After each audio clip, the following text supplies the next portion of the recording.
Alright, gonna cook up a quail egg, just one, and see how it works. Well, they don't crack very easily, so you may have to use a knife or something. But there it is.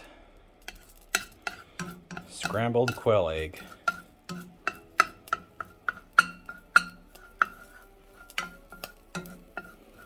And it's literally just one bite.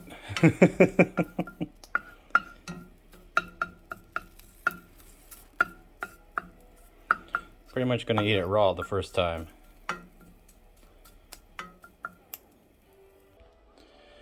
Alright, I'm gonna eat it raw. I mean, without any seasoning, just to get an idea of what it actually tastes like compared to an egg.